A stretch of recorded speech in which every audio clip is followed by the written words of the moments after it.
आपके सवाल पूछिए। हाँ जी, मौसमी।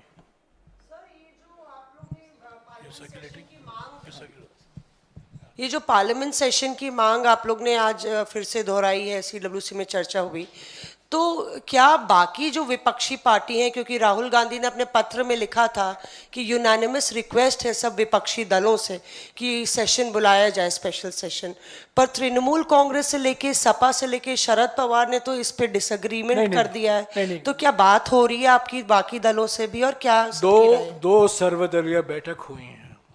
दूसरे सर्वदलीय बैठक के बाद राहुल जी और खड़गे जी ने जब प्रेस से भेंट की, तब उन्होंने कहा सारे विपक्ष पार्टियों, फ्लोर लीडर्स ने सहमति जताई कि पार्लियामेंट का एक विशेष सत्र बुलाना चाहिए। तो मैं समझता हूं सारे पार्टियां चाहती हैं कि सर्वदलीय बैठक में प्रधानमंत्री मौजूद हों, उसकी अध्यक्षता करें और पार्लियामेंट का एक विशेष सत्र भी बुलाया जाए। इसमें मेरे मन में तो कोई संदेह नहीं है।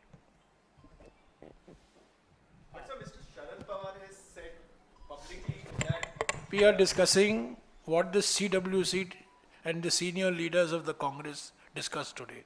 So let's not divert it from that. Sir,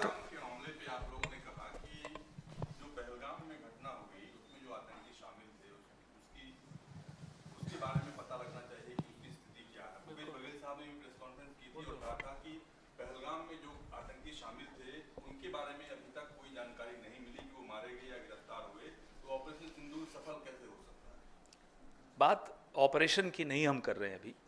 हम पहलगाम जहां से ये सब शुरू हुआ, बड़े बड़े दावे आपने सुने, लगातार सुन रहे हैं गृह मंत्री द्वारा, प्रधानमंत्री द्वारा कि साहब सब कुछ ठीक हो गया।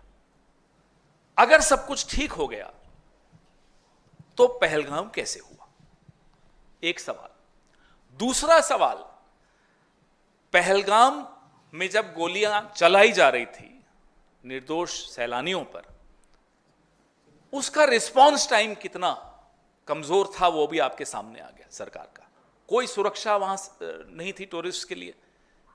रिस्पांस तो 3 मुद्दे हैं, इंटेलिजेंस फेलियर, क्विक रिस्पांस का फेलियर और सुरक्षा का फेलियर। तो ये तीनों मुद्दे बहुत महत्वपूर्ण हैं, क्योंकि जब तक अकाउंटेबिलिटी आप फिक्स नहीं करेंगे तब तक जवाब नहीं मिलेंगे। फिर अगला मुद्दा आता है पहलगाम के आतंकियों का मुद्दा।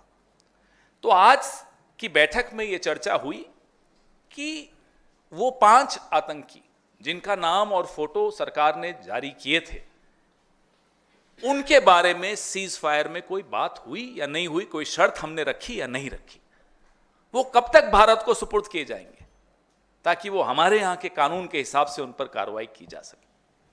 सर, मैं आपको इतिहास से कुछ जानकारी देना चाहता हूं।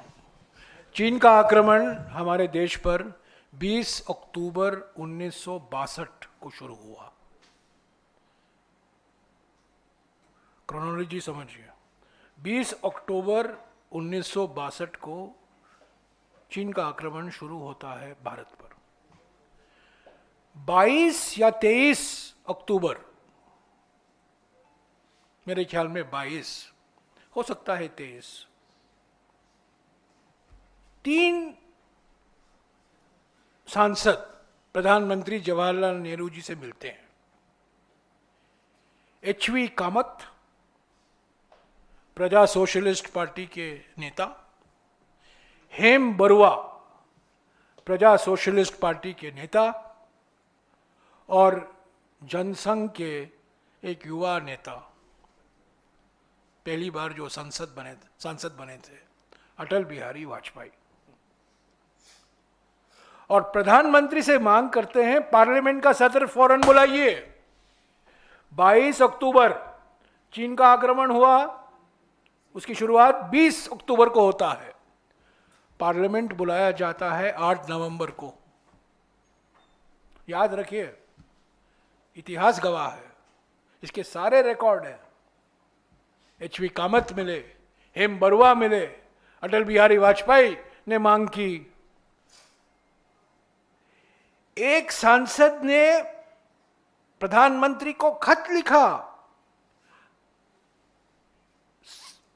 पार्लियामेंट की सेशन बुलाइए पर गुप्त सेशन हो। यह भी मजेदार की बात, गुप्त सेशन, एक सांसद ने पूछा। ये सब पार्लियामेंट के रिकॉर्ड में है, आप देख सकते हैं, पढ़ सकते हैं। सीक्रेट सेशन ऑफ पार्लियामेंट बुलाया जाए। प्रधानमंत्री ने जवाब दिया, इसमें कोई सीक्रेट बात नहीं है, देश से जुड़े हुए मुद्दे हैं, देश को अधिकार है जानने के लिए, और यह सेशन गुप्त सेशन नहीं था, ये नॉर्मल सेशन था। और 8 नवंबर 1962 को लोकसभा और राज्यसभा बुलाया जाता है। यह है लोकतंत्र, यह है संसदीय परंपरा जो इस प्रधानमंत्री ने खत्म कर दिया है। और सर्वदलीय बैठक में भी नहीं आते हैं। ये थी हमारी मांग, तो यही है जो आपने सवाल किया। पार्लियामेंट में ऑपरेशन सिंदूर पर तो चर्चा नहीं होगी, पहलगाम पर आतंकवादी हमले कैसे हुए, क्यों हुए,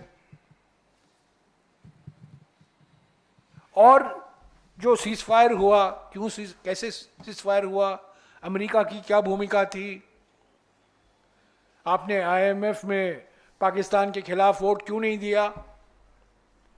ऑपरेशन सिंदूर पर थोड़ी सवाल उठाए जाएंगे। सब सारे राजनीतिक पार्टी और दल और सांसद जिम्मेदार व्यक्ति होते हैं, वो जानते हैं जिस मुद्दे को उठाना चाहिए और जिन मुद्दे पर मौन रहना चाहिए। कुछ ऐसे मुद्दे होते हैं। मैं एक और उदाहरण देता हूं। कारगिल युद्ध के बाद 3 दिन हुए हैं, कारगिल युद्ध की समाप्ति हुई है 29 जुलाई 1999।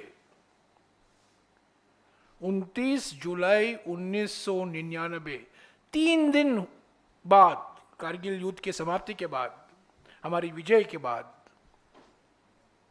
पाकिस्तान की हार के बाद 3 दिन बाद अटल बिहारी वाजपेयी जी की सरकार कारगिल रिव्यू कमेटी, कारगिल समीक्षा समिति का गठन करती है। उसकी अध्यक्षता कौन करते हैं? 6 सदस्य हैं उसमें। तब के राष्ट्रीय सुरक्षा सलाहकार ब्रिजेश मिश्रा भी उसके साथ जुड़े हुए थे।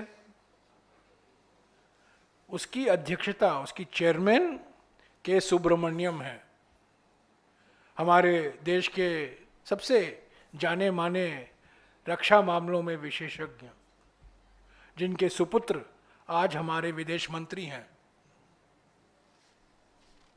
के सुब्रमण्यम ने कारगिल रिव्यू समिति की अध्यक्षता की 29 जुलाई 1999।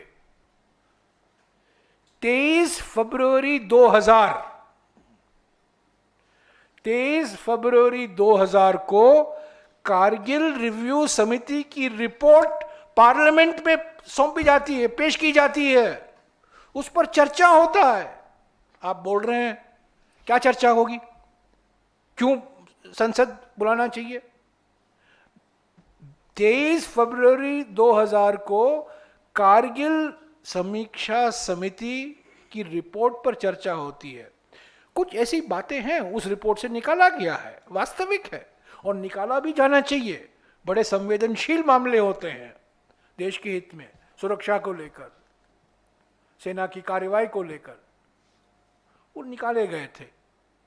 पर कारगिल समिति पर बहस हुई। ये प्रधानमंत्री क्या करते हैं? 5 साल हो गए, चीन पर एक बार चर्चा नहीं होने दिया इन्होंने। 5 साल के बाद, 5 साल हो गए हैं, एक बार भी इन्होंने चीन पर, चीन शब्द आया किसी सवाल में या किसी चर्चा में, उसको रिकॉर्ड से हटाया जाता है। और 19 जून 2020 को ये प्रधानमंत्री चीन को क्लीन चिट देते हैं। आपने सब देखा है, इसकी वीडियो है। ना कोई वहाँ आया है, ना कोई हमारे ज़मीन पर बैठा हुआ है। ये क्लीन चिट देने वाले प्रधानमंत्री, चीन को इन्होंने क्लीन चिट दिया। तो प्रधानमंत्री से बहुत सारे सवाल करने की ज़रूरत है, और ये जय हिंद सभाओं में हम ये सवाल करके ही रहेंगे।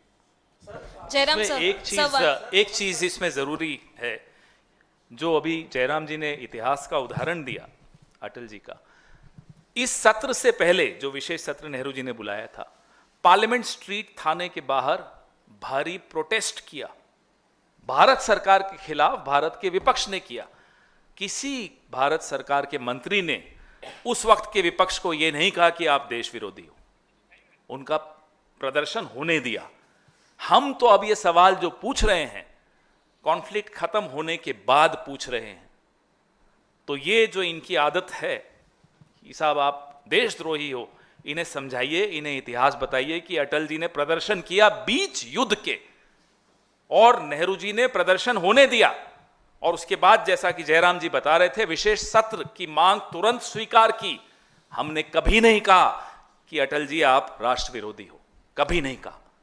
पवन सर, आपने कहा कि इंटेलिजेंस फेलियर रहा, पूरी घटना हो चुकी है। अब आप किसको जिम्मेदार मानते हैं, और क्या कांग्रेस पार्टी सामने आकर, सड़कों पे आकर जिम्मेदार व्यक्ति का इस्तीफा मांगेगी? दूसरा सर, बॉयकॉट का एक ट्रेंड चल रहा है, दो देशों को खासतौर पर उनकी चीज़ों को वहाँ जाना आना, उन पर बॉयकॉट, क्या कांग्रेस पार्टी उसका समर्थन करती है? पहले सवाल का जवाब मैं दूंगा, दूसरे का मेरे वरिष्ठ साथी देंगे। जो आपने कहा कि सड़क पर, तो जैसा जयराम जी ने आपको बताया कि जय हिंद सभा का मकसद ही ये है कि ये तमाम मुद्दे उठाए जाएंगे, ये तमाम सवाल उठाए जाएंगे। आपने कहा कौन जिम्मेदार है? क्या आपको नहीं मालूम या इस देश को नहीं मालूम कि इस देश का गृह मंत्री कौन है, जिसके अंडर सिक्योरिटी आती है जम्मू एंड कश्मीर की? ये सबको मालूम है। लेकिन जैसा जयराम जी अभी कह रहे थे, वो मजाक में नहीं था, बहुत गंभीरता से कह रहे थे कि इस देश में, इस सरकार में सिर्फ एक आदमी की चलती है। तो जब सवाल उठाए जाएंगे, जब जवाबदेही फिक्स होगी, आप खुद तय कर लीजिए किस किस की होगी। Thank you. Sir Turkey boycott, Turkey के बाइकाट पे सर,